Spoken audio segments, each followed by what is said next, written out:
Hello, Morongo Basin, and listeners around the world online at Z107.7fm.com.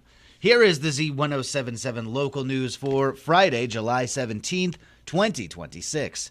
Street gang and criminal weapon activity was targeted in the Morongo Basin last week by the San Bernardino County Sheriff's Gang and Narcotics Division as part of Operation Consequences.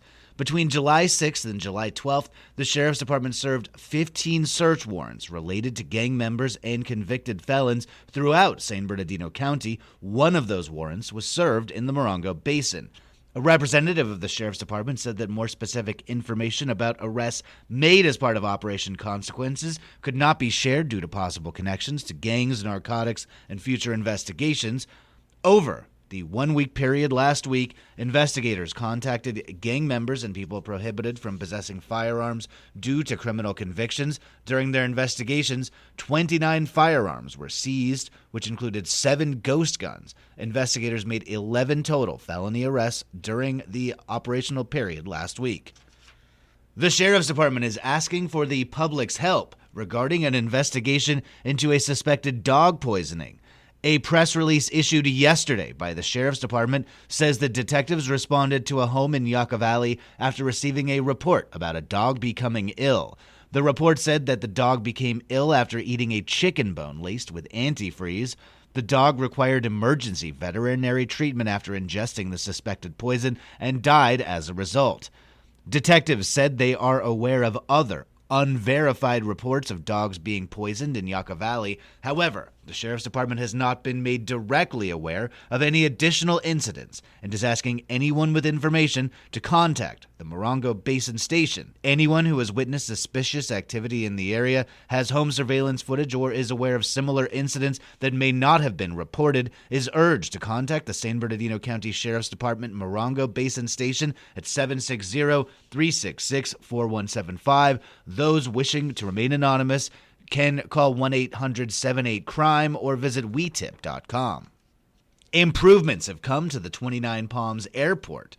On last Friday's episode of the Z107.7 Up Close show, host Gary Daigneault spoke with local 3rd District Representative and Chair of the San Bernardino County Board of Supervisors, Don Rao. Daigneault asked about recent updates to the 29 Palms Airport. Here's a clip from that conversation. Recently, I saw that the county was looking at federal grants to improve the 29 Palms Airport. The county has a Department of Airports, and we have one in Needles, one in 29, Apple Valley. They're scattered. Chino. They require maintenance and improvements. And the 29 Palms Airport is not part of the city. That's correct. It is the unincorporated area, so it is a county airport. We have an airport commission, much like a planning commission, and they bring the airport commission and the Department of Airports the needs.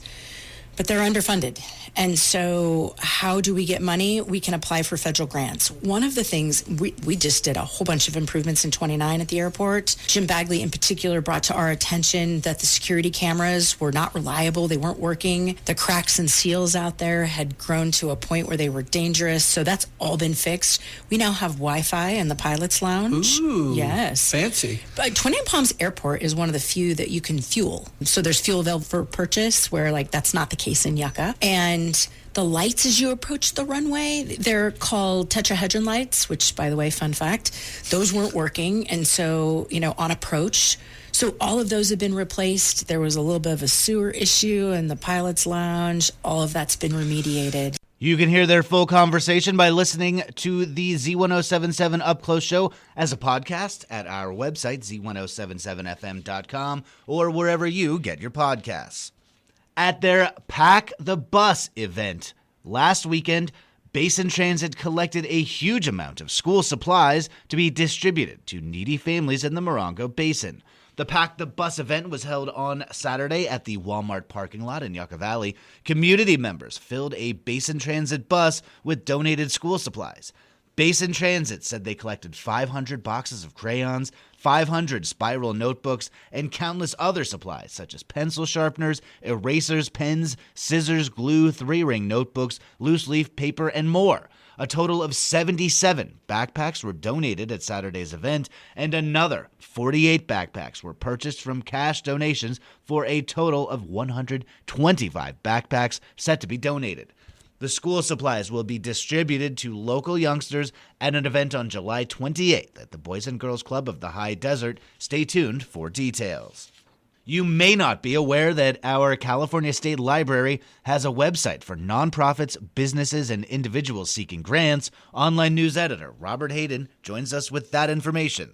The California Grants Portal is a one-stop shop for state grants that are offered on a competitive or first-come basis. The website has been around since July of 2020 as part of the Grant Information Act, which required the California State Library to create the system. Grants are a general term for funding that an organization or individual isn't expected to pay back, and currently the Grants Portal allows you to search for grants in categories like environment and water, disadvantaged communities, education, agriculture, economic development, and employment and labor training. There are currently 179 grants listed on the website, totaling over $16.5 billion of available funding. Individuals, nonprofits, public agencies, and tribal governments and businesses can all apply for the grants depending on the requirements. The grants listed are statewide, and each grant listed gives details on how to apply and the requirements listed by the state agencies that created the listing. Because of the nature of grants and their availability, new opportunities are added weekly to the website. You can also choose to have new grant opportunities emailed to you. Head over to grants.ca.gov for more information, and we'll have links on our website too. That's at Z107.7fm.com. Reporting for Z107.7 News, I'm Robert Hayden. And finally, the Basin-wide Foundation has announced the recipients of their annual Basin-wide Foundation Awards. Each year, the foundation recognizes volunteers and community activists who have served the high desert community at a gala dinner, and tickets are available now. Stacy Schooler will posthumously receive a Lifetime Achievement Award for her work with the Miracle League of the Desert. Other award recipients include Tracy Rader, Angela Ray, Paul Razzo, and Carrie Alley, along with organizations like Desert Bingo, Yucca Bowl, and Partners Against Violence. 3 young volunteers will be honored as well: Amy Graham Segrist, Thomas Joseph Arthur, and Jada Cross. You can find the full list of honorees at our website, Z107.7fm.com. The community is invited to attend the 28th Annual Awards Celebration and Dinner on August 27th at the Yucca Valley Community Center. Tickets, sponsorship opportunities, and auction donation information are available at basinwidefoundation.org/events. That's our local news. Hear local news 7 times a day, 7 days a week at 7, 8, 9, noon, 4, 5, and 6. If you hear about news happening, let us know. Email us at tips@z1077fm.com. Reporting for the Morongo Basin News Leader, the award-winning Z1077 Local News, I'm News Director Jeff Harmatz.